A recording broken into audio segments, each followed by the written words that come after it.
목회를 하면서 성도님들이 참 고마울 때가 많이 있습니다. 늘 고맙지만 특별히 마음에 이렇게 혼한 말로 하면 마음에 짠할 때가 있습니다. 사실 이민 생활이 얼마나 어렵습니까? 있어야 할 것은 없고 없어야 할 것만 우리 앞에 산적해 있습니다. 살아가는 모든 일과 과정들이 하나의 문제를 해결하면 또 다른 문제가 생기고 그 문제 해결해 나가면 또 다른 문제가 있습니다. 한때 좋았던 일들도 우리에게 더 이상 기쁨과 만족을 주지 못하는 인생의 공허함을 느낄 때도 많이 있습니다. 이렇게 지치고 힘든 인생을 살아가는데 성도님들이 주일에 하나님 앞에 예배드리러 나오는 모습을 바라보면서 참 감사하다. 여러 가지 하나님 앞에 나오지 못할 이유가 많이 있을 터인데 피곤하고 지치고 쉬고 싶고 때로는 보기 싫은 사람들도 있을 텐데 하나님 앞에 예배드림이 마땅하고 옳은 줄 알아 하나님께 나오는 사랑하는 성도들을 볼 때마다 마음속에 감사하고 고맙고 하나님께서 얼마나 기뻐하시고 좋아하실까 하는 생각이 제 마음속에 벅찰 때가 있습니다. 오늘 아침에도 저도 교회에 나오면서 제 마음속에 찬송이 나왔습니다. 속으로 찬송을 부르면서 교회에 왔습니다. 그러면서 기도했습니다. 하나님 사랑하는 성도들, 오늘 교회에 예배드리러 오는 모든 성도들 찬송하며 이 자리에 오게 하옵소서. 소망을 가지게 하시고 기도의 제목을 가지게 하시고 그 모든 기도의 제목과 소망이 하나님의 은총 가운데 이루어짐을 확신하고 찬송하며 일어날 수 있는 예배되게 하여 주시옵소서. 이와 같은 간절한 마음을 가지고 나왔습니다. 저도 기쁘지만 하나님께서도 여러분의 모습을 바라보면서 기뻐하실 것입니다. 또 한 시간 예배에 참석하신 여러분들에게 말씀드리고 싶은 것은 하나님께서 여러분들 예배의 자리로 부르셨어요. 왜 부르셨을까요? 여러분들에게 복 주시기 위해서, 여러분들에게 은혜 베풀어 주시기 위하여 여러분들을 불러주셨습니다. 그러므로 이 자리에 와 있는 여러분들, 이미 여러분들은 복받은 자요 은혜 받은 자들입니다. 여러분 이 믿음으로 옆 사람들에게 인사합시다. 복 받으셨습니다. 한번 인사해 봅시다. 복 받으셨습니다. 하나님께서 우리들에게 더 큰 은혜와 복을 주시기 위하여 부르셨으니 이렇게 인사합시다. 큰 은혜 받으세요. 큰 은혜 받으세요. 네, 감사합니다.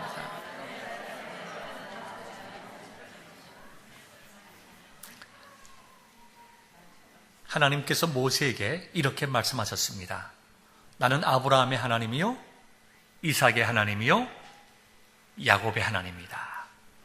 아브라함, 이삭, 야곱 다 광야에서 살았어요. 그 광야에서 살아나갈 때에 하나님께서 그들이 하나님을 찾기 전에 하나님께서 그들에게 먼저 찾아가셔서 복의 말씀을 선포해 주셨습니다. 하늘의 별과 같이 바다의 모래와 같이 이 땅의 티끌과 같이 너희들의 후손을 동서남북 충만케 하리라.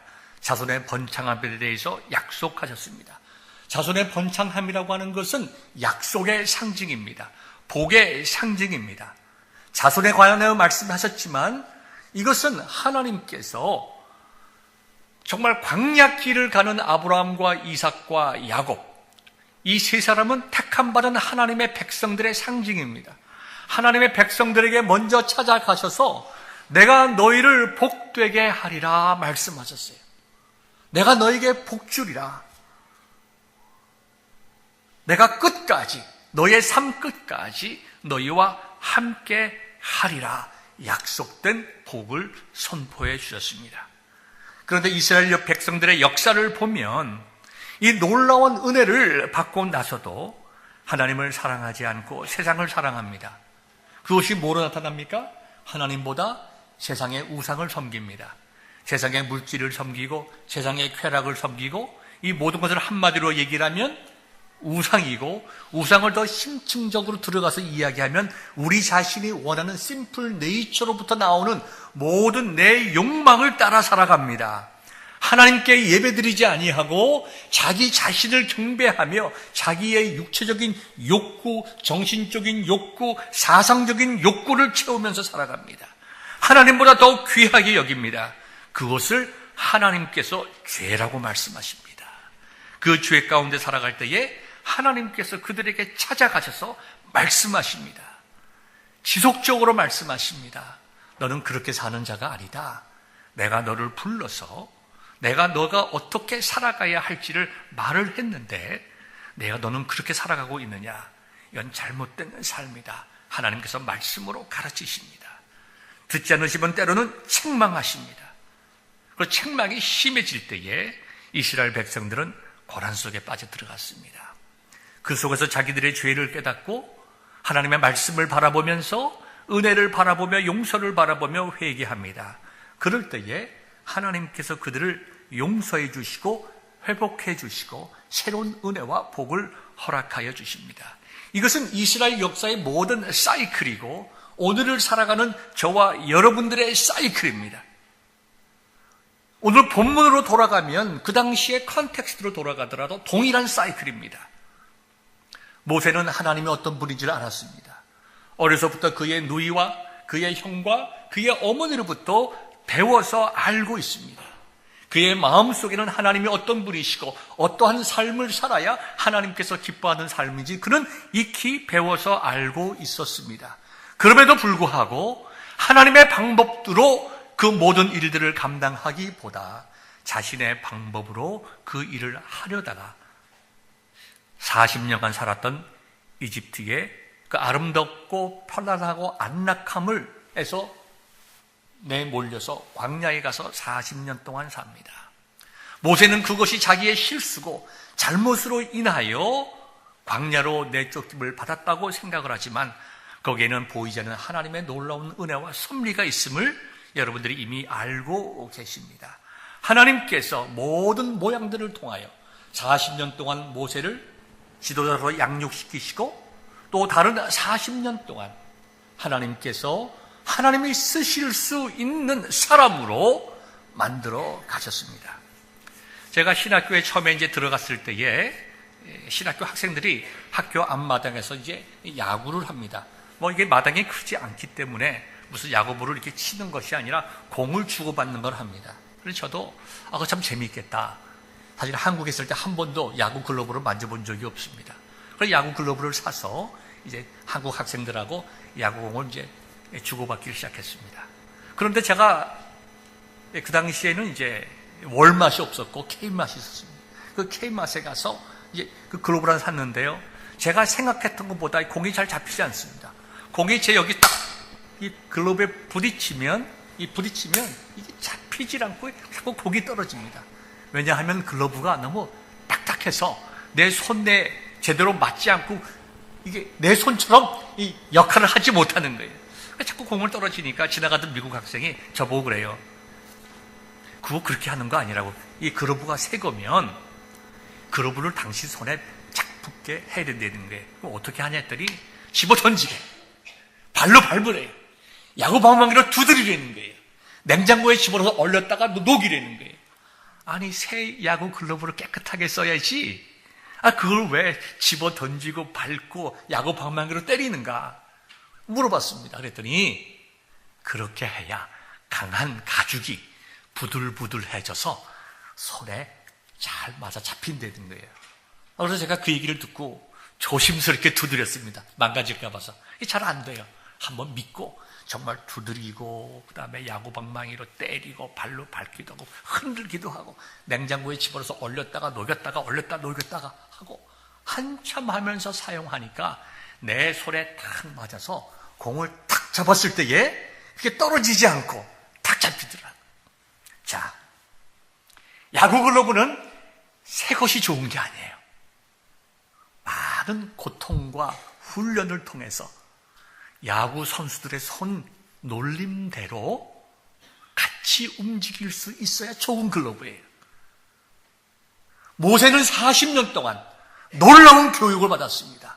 정치, 경제, 문화, 웅변술, 천문학, 의학, 그 당시에는 종합적으로 다 배우는 것이니까 과거의 중국에서 사서 삼경을 배웠듯이 종합적으로 배우는 거니까 사회적인 리더로서 쓰임받기에 조금도 부족함이 없는 그런 탁월한 사람으로 이미 40년 동안 훈련받았습니다.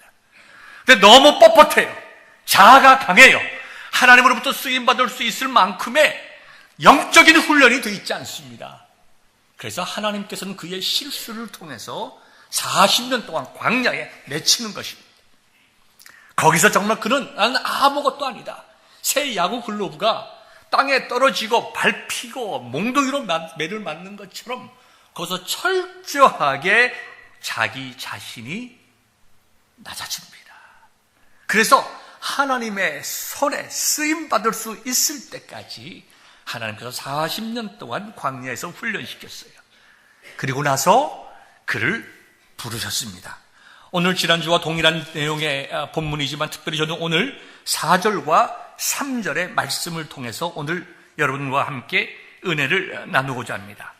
출애굽기 3장 1절부터 4장 17절까지는 하나님께서 모세를 부르셔서 그로 하여금 하나님의 명령을 수행할 수 있도록 변화시키시고 애굽을 향하여 보내는 장면이 4장 17절까지 나와 있습니다. 그런데 오늘 저는 여러분들과 단순하게 하나님과 모세와의 대화의 관계로 보지 아니하고 또 부르심과 소명의 관계를 보지 아니하고 이것을 예배의 윈도우를 통해서 함께 말씀을 나누고자 합니다. 하나님께서 모세를 부르셨는데 그 부르심의 목적이 뭡니까? 하나님께 예배 드리게 하시기 위하여 모세를 부르셨다는 것입니다. 마치 이 시간 저와 여러분들이 세상에 흩어져서 여러 가지 직업과 삶 속에 살아갈 때에 하나님께서 예배의 자리로 저와 여러분들을 부르신 것처럼 세상 속에서 살고 있던 모세를 하나님께서 예배의 자리에 부르시고 예배를 통해서 그에게 말씀하시고 변화시키시고 은혜를 주시고 능력을 주셔서 세상을 향하여 좋으신 하나님을 선포할 수 있도록 예배 자리에 부르셨다는 거예요. 하나님께서 모세를 부르신 그 목적과 지금 이 시간 페이티빌 베델교회에서 예배드리는 여러분과 저를 부르신 목적이 같다는 것입니다. 얼마나 놀라운 일입니까? 얼마나 감사한 일입니까? 여러분들이 갑자기 모세 된 것 같지 않으세요? 하나님께서 모세를 부르시듯이 나도 동일한 방법과 프린시플로 나를 부르셨구나. 그렇다면 하나님께서 모세에게 주셨던 은혜, 능력, 권능 우리에게 주실까요? 안 주실까요? 우리에게 주십니다. 우리에게 주십니다. 여러분들은 그럼 나는 이제 홍해 바다를 가를 수 있는 그와 같은 은혜를 주시는가? 반석을 쳐서 물이 나게 하는 그런 은혜를 주시는가? 여러분 주실까요? 안 주실까요? 주십니다. 그렇게 아멘 소리가 연약하세요. 주실까요? 안 주실까요? 네, 아멘. 주십니다. 구약에 있는 모든 것들은 앞으로 나타날 신약의 예표입니다. 우리는 반석을 두드려서 물을 나게 하지는 않지만 왜 그런가? 우리가 모세가 있던 그 시대와 지금의 시대가 상황이 다를 뿐입니다. 하나님께서 모세로 하여금 홍해를 건너서 민족을 인도했지만 우리는 홍해는 가르지 않지만 하나님께서 모세를 통해서 홍해를 가르시고 그의 백성을 걸어가게 하신 것처럼 반석을 깨트려서 생수가 터지게 하신 것처럼 오늘을 살아가는 저와 여러분들에게 동일한 은혜와 능력을 주시어서 많은 사람을 구원하게 하시고 말씀을 선포하셔서 은혜의 생수가 터짐으로 영적으로 강한 성도들과 영적으로 어두운 자리에 있는 세상의 주님을 알지 못하는 사람들에게 생명의 말씀, 생명의 생수를 터뜨리게 하신다는 것입니다. 또 다른 예를 들어봅시다. 구약에서는 언제 예배를 드렸습니까? 안식일에 예배를 드렸습니다. 지금으로 말하면 토요일입니다. 그런데 지금 우리는 언제 예배를 드립니까? 주일에 예배를 드립니다. 안식교 다니는 분들은 이렇게 여러분들에게 도전합니다. 성경 어디를 봐라. 다 안식일을 기억하여 거룩히 지키라고 하였지. 어떻게 안식일을 지키지 아니하고 일요일날, 그분들은 주일이라는 말도 잘 쓰지 않습니다. 우리는 로드데이, 주일이라고 많이 쓰지만 그분들은 일요일이라고 그래요. 어떻게 일요일날 예배를 드리는가? 일요일이라고 하는 것은 초대교회에서 초대교회 로마 캐톨릭이 로마 제국과 타협을 하면서 태양신, 선이라고 하는 그 로마의 태양신, 이교도의 신을 섬기도록 약속을 하고 타협을 하고 기독교를 정말 국교로 인정하는 그런 대타협이 물밑에 있었기 때문이다. 잘못된 거다. 이렇게 얘기를 합니다. 그러나 신명기 5장 15절을 보면 이렇게 기록되어 있습니다. 너는 기억하라. 내가 애굽 땅에서 종이 되었더니 내 하나님 여호와가 강한 손과 편팔로 거기서 너를 인도하여 내었나니 그러므로 내 하나님 여호와가 네게 명령하여 안식일을 지키라 하느니라. 이렇게 우리에게 말씀하셨어요. 구약에 있는 모든 사건들은 오실 예수님과 신약시대의 표상입니다. 앞으로 오실 것을 보여주시는 거예요. 그래서 우리는 믿기를 하나님께서 모세를 통해서 이스라엘 백성들이 홍해를 건너가게 하셨다. 오실 예수님께서 그의 택하신 백성들을 구원하시는 구원의 예표입니다. 반석이 터져서 생수가 터져 나오는 것은 생명 되신 예수 그리스도의 진리이신 예수 그리스도를 나타내는 거예요. 그래서 구약에서 광야께서 다 죽을 수밖에 없던 사람들에게 생수를 보내어 그들을 살리셨던 하나님께서 예수 그리스도를 통하셔서 참 생수, 참 진리의 말씀을 우리에게 주심으로 우리가 그것을 받아 마심으로 살게 되었다는 얘기죠. 그렇기 때문에 구약시대의 안식일이라고 하는 것도 오실 예수 그리스도를 통한 참 예배의 표상이에요. 아까 읽은 대로 신명기 5장에 기록된 대로 너는 기억하라. 하나님께서 애굽 땅에서 종되었던 너희들을 강한 손과 편팔로 인도하여 내었다. 이제 너희들이 안식일을 지키는 것은 새로운 의미를 줄 텐데 그것은 하나님께서 너희들을 구원하심을 기억하여 안식일을 지키라는 것입니다. 이 신약의 시대에 예수님을 믿는 시대에 우리의 구원이 어디서 완성이 되었습니까? 예수 그리스도의 죽으심과 부활이에요. 그러므로 이 신약 시대에 안식일의 참 의미를 지키는 것은 지금 예수님께서 죽으시고 부활하신 주일을 지키는 것입니다. 성경에 정확하게 기록된 대로 가르치고 있는 것입니다. 그래서 저와 여러분들은 주일을 지켜나가는데요, 모세를 부르신 이유와 저와 여러분들을 예배 자리에 부르신 이 두 가지를 우리가 서로 비교하면서 우리가 함께 은혜를 받고자 합니다.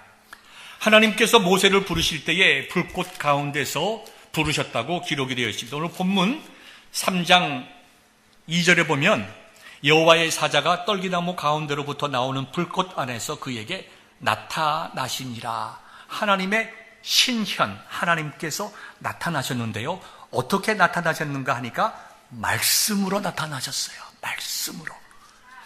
여기 보니까 떨기나무가 나오고 그 다음에 불꽃이 나오는데 어떻게 말씀이 어디 있는가? 여기 여호와의 사자라는 것도 여러분들에게 이미 지난주에 말씀드린 대로 하나님의 사자, 무슨 천사를 의미하는 것이 아니라 사자는 불꽃을 이야기를 하는 거예요. 번역은 사자로 되어 있지만 하나님의 불꽃이에요. 불꽃. 그러니까 하나님의 불꽃이 있으므로 모세가 그 불꽃을 바라보면서 나아갔어요.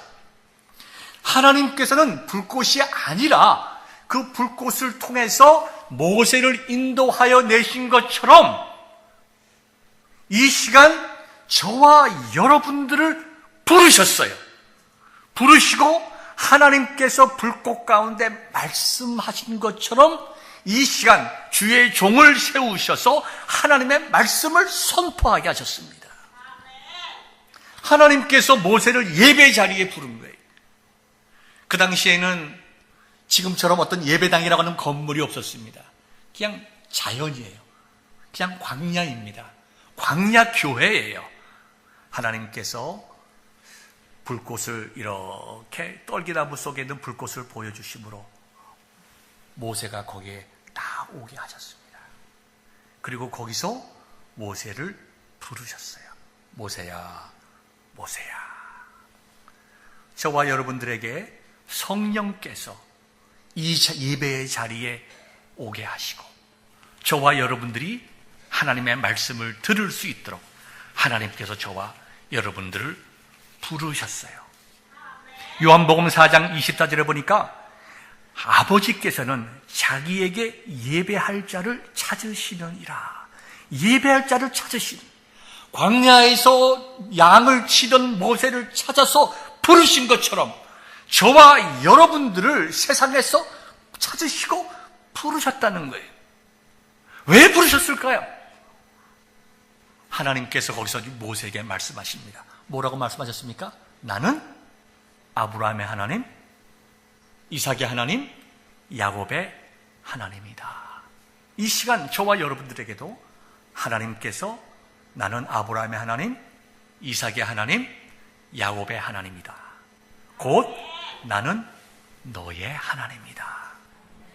광야길을 가는 아브라함과 이삭과 야곱에게 먼저 찾아가셔서 그들에게 하나님의 복을 선포하신 것처럼 저희들에게 먼저 찾아오셔서 예배의 자리에 부르시고 아브라함의 하나님, 이삭의 하나님, 야곱의 하나님, 신실하시고 약속을 지키시고 그의 백성을 버리지 아니하시고 끝까지 붙잡고 계시면서 하나님의 자녀들에게 주신 사명을 다 이루게 함으로 정말 하나님의 은혜와 능력이 무엇인지 경험케 하는 참된 영적인 복을 허락하신 그 하나님께서 이 시간 저와 여러분들에게 복 주시기 위해서 부르셨다는 거니까요.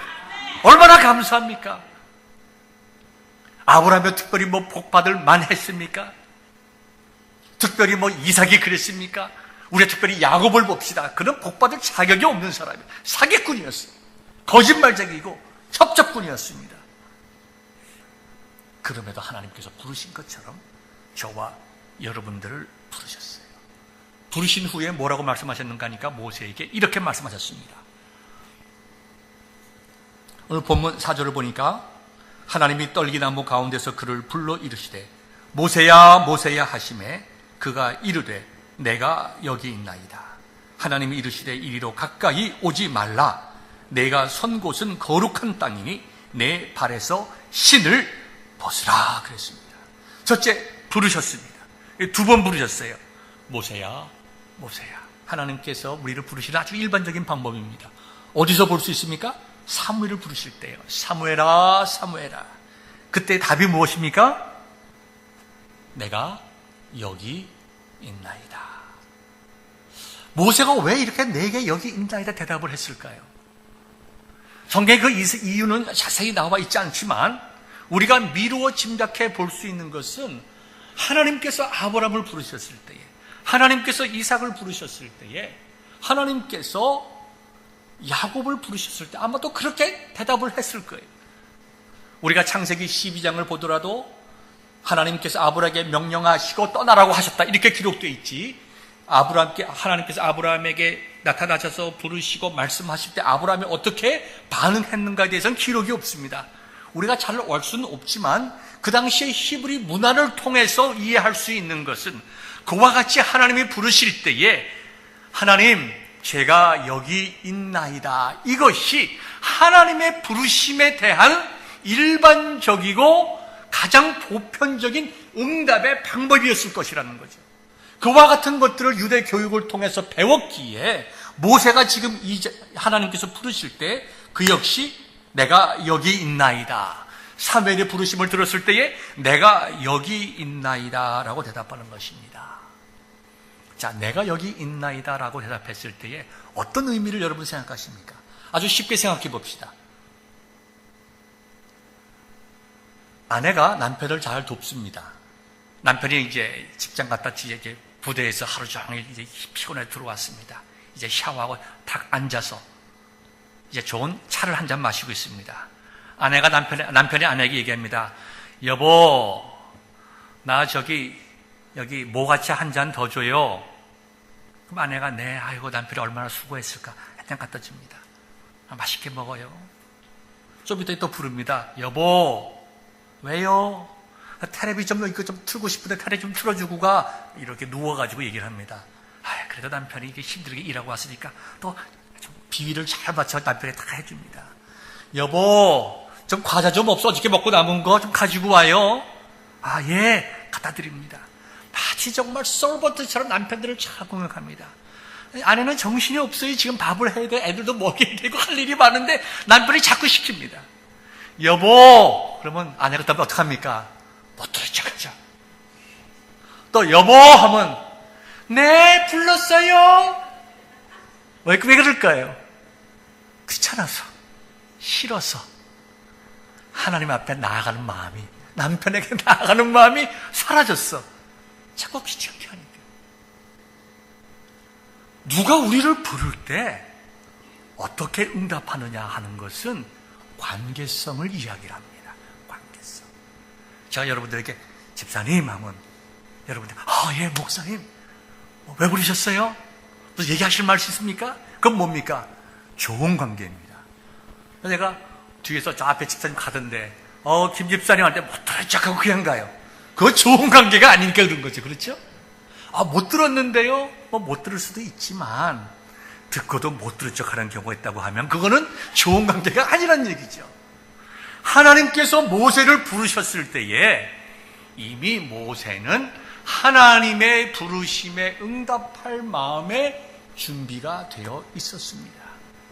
오늘 본문과 4장의 본문을 보면 하나님께서 그에게 맡기신 미션이 너무나 엄청나서 모세가 두려워했지만 그래서 나는 못 간다고 5번이나 부정을 했지만 하나님께서 모세를 부르셨을 때는 부르셨을 만했기에 훈련되어 있었기에 부르셨다는 것입니다. 그것이 모세의 응답 속에 나타나 있다는 것입니다.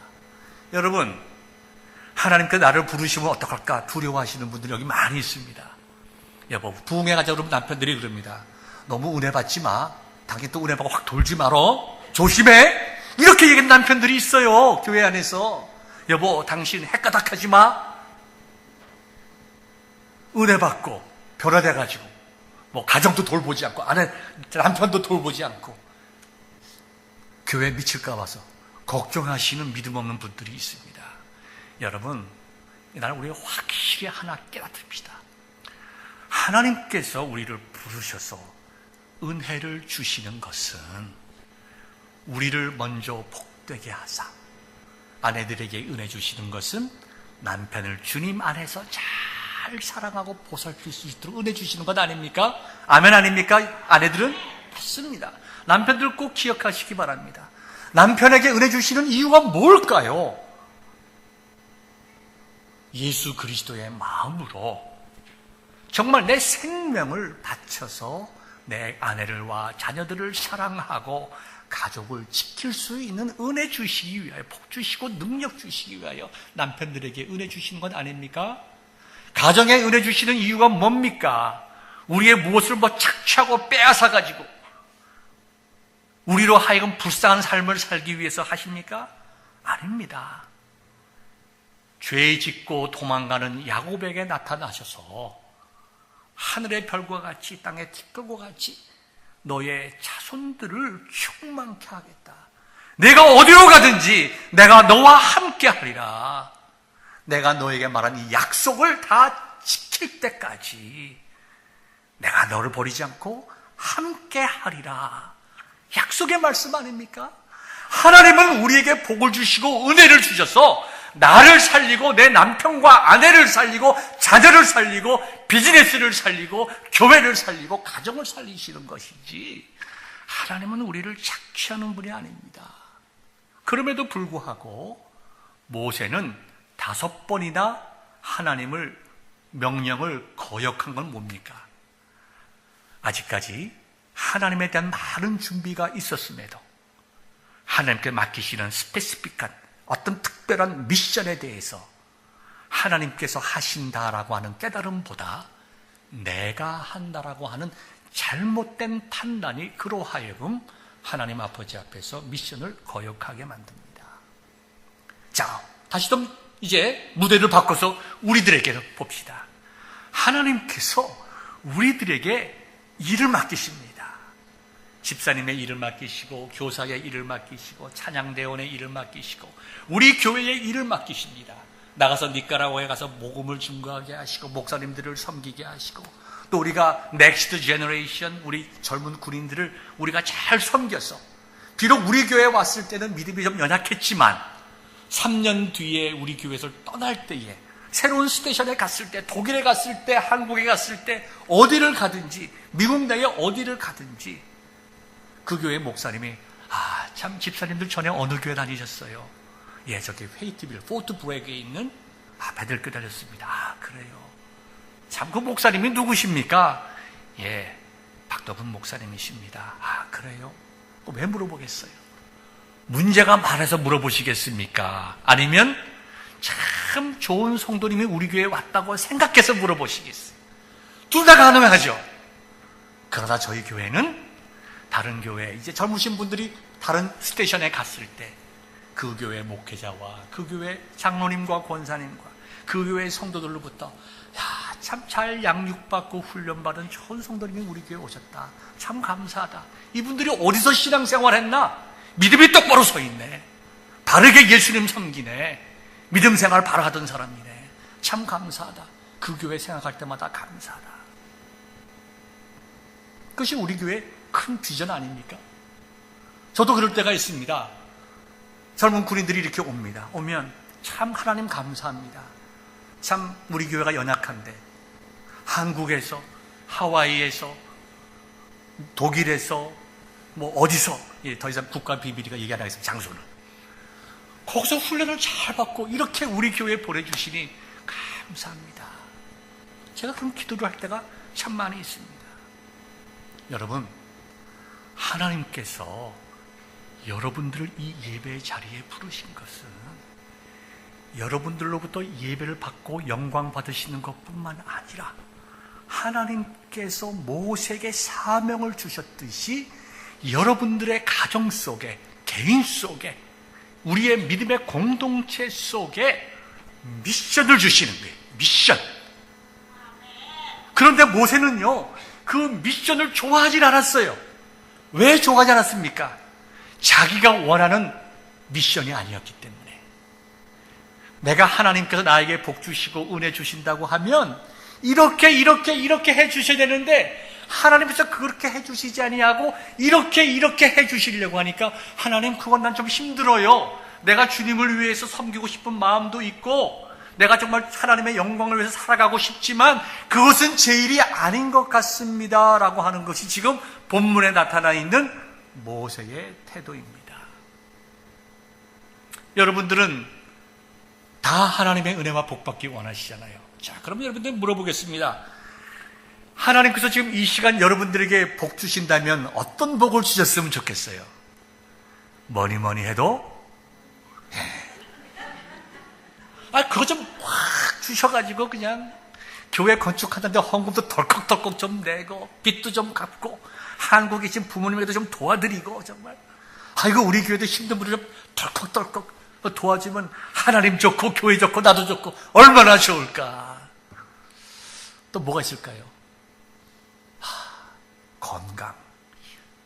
하나님 나한테 건강 주시면 내가 정말 주님을 위해서 이것도 해보고 저것도 하고 섬기도 하고 봉사도 갈 텐데. 여러분, 하나님께서 우리에게 무엇을 주셔도 하나님의 뜻에 맞게 바르게 죄짓지 않으려면요, 훈련이 돼 있어야 돼요. 어떻게 지금까지 몇십 년 동안 건강할 때에 하나님의 일을 하지 않던 사람이 갑자기 건강 좋아졌다고 하나님 일을 할 것 같아요? 대부분 그렇지 못합니다. 왜요? 하나님의 일을 하는 것은 훈련이 필요해요. 하루 이틀이 아니에요. 바른 훈련이 필요합니다. 그래서 훈련받지 않고 은혜 받고 부르심을 받은 사람들은 꼭 티를 냅니다. 어떤 경우입니까? 깡패고 양아치 생활하다가 갑자기 은혜 받았다고 신학교 와서 목사님 되신 분들이 있습니다. 그런 분들은 자기 의사를 표현해도 몸에다 휘발유 뿌리고 그렇게 해요. 얼마 전에도 한국의 그 대표적인 교회 중에 하나의 그 교회에 무슨 양언이판가 뭔가 하던 사람 두목이 순복음교회에서 이렇게 신학교를 가가지고 목사가 됐어요. 그리고 이제 장로교회를 다니는데 뭐가 불만이 있으니까 그 사람들 앞에 딱 와가지고 장로님들 앞에 나타나가지고 자기 몸에다 흰날을 뿌렸어요. 그리고 이제 불 붙인다고 협박을 하는 거예요. 세상에 목사가 그러면 되겠어요? 그러니까 하나님의 일을 해도 양아치처럼 하려고 한단 말이죠. 훈련받지 못해서 그래, 훈련받지 못해서. 그러니까 우리가 뭘 하나님 나에게 주시는 복은 이겁니다. 이것 주면 내가 이렇게 하겠습니다. 그건 우리의 위시예요. 우리의 소망이에요. 그거 줘도 그렇게 못합니다. 왜요? 우리가 꾸준히 훈련받지 못했기 때문에. 모세는 40년간 훈련받고 하나님의 특별한 미션을 감당했다고 하면 하나님, 나는 부족합니다. 나에게 훈련이 필요합니다. 하나님, 작은 일이든지 큰 일이든지 주님의 교회를 통해서 주시는 일을 내가 다 감당하게 하옵소서. 훈련받게 하옵소서. 그리고 내 인생 중에 특별한 때에 하나님께서 나에게 스페시픽하게 특별하게 어떤 미션을 주실 때에 내가 거역하지 않고 감당하게 하옵소서. 이런 여러분들의 깨달음과 은혜가 이 시간에 있기를 주님의 이름으로 축원합니다.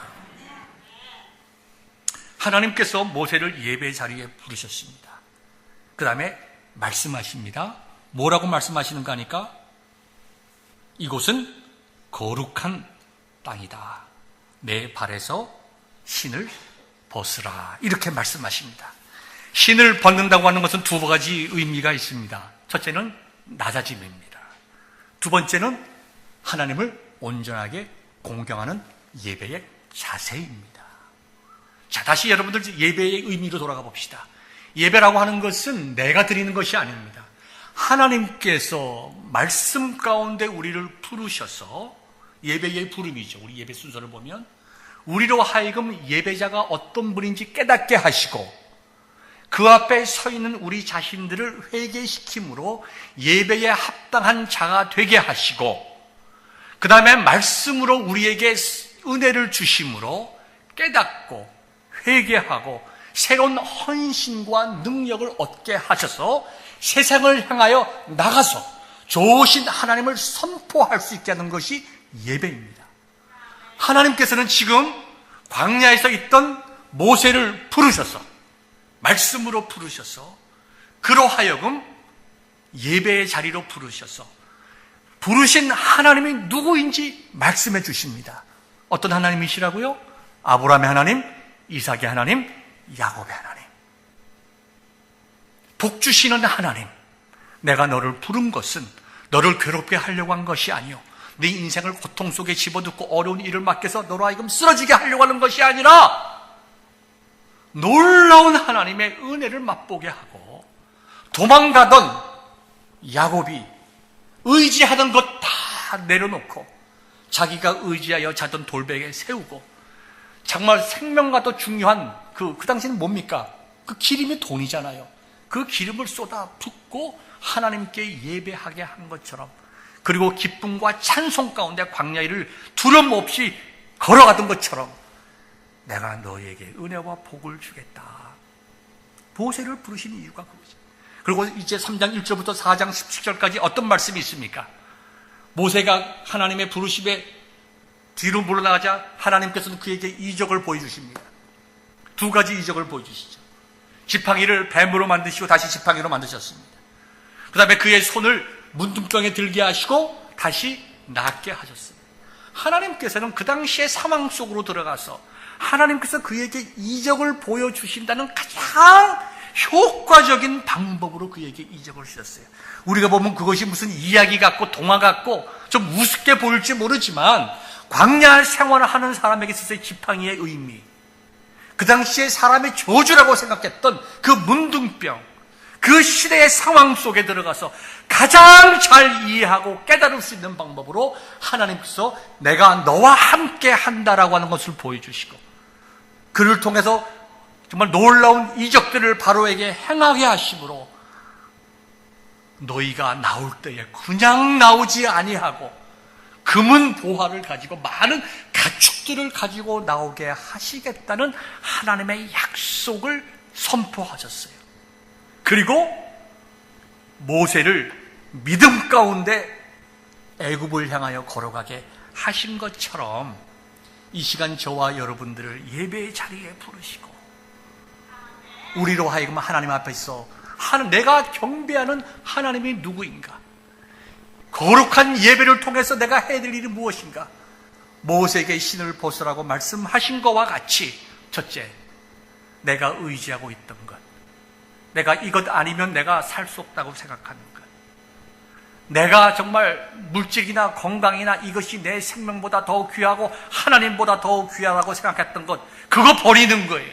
신약적으로 하면 우리의 모든 인간의 욕망과 의지와 죄악까지도 다 상수리 나무 아래 야곱이 창세기 35장에서 묻고 베델로 올라가서 예배를 드린 것처럼 우리의 모든 것들을 십자가 밑에 묻은 거예요. 그것 없이는 예배가 아니죠. 내가 살아가지고 어떻게 예배를 드립니까? 예배의 시작은 나를 부정하는 거예요. 신발을 벗는 것은 나를 부정하는 것입니다. 그 다음에 어떻게 했습니까?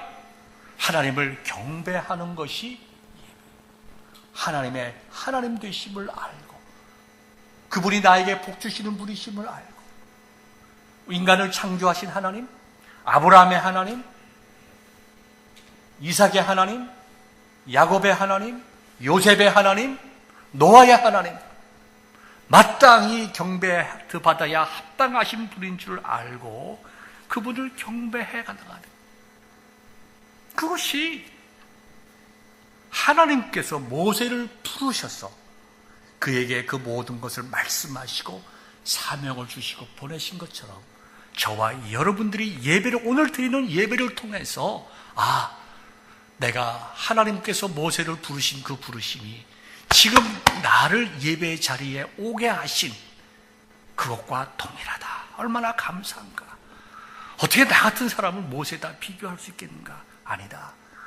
모세도 죄인이었고 나도 죄인이지만 하나님께서 모세를 부르셔서 은혜 주시고 말씀하시고 소명 주셔서 그의 일을, 하나님의 일을 하신 것처럼 오늘 나에게도 내가 하나님의 부르심에 응답하면, 내가 말씀에 순종하면 하나님께서 나를 통하여 많은 영혼을 살리시고 수많은 영혼들이 죽지 않고 광야, 홍해를 건너간 것처럼 우리 개인을 통하여, 우리 자손들을 통하여, 우리 교회를 통하여 많은 영혼들을 살리게 할 것이고, 나의 말 한마디를 통해서 하나님의 고통받는 백성들을 살리고 격려하고, 나의 작은 섬김을 통해서 하나님의 백성들을 위로하고, 나의 작은 깨끗하고 바른 삶을 통해서 믿지 않는 사람들에게 하나님을 드러내고 함으로 정말 광야의 생수와 같은, 그와 같은 삶을 살게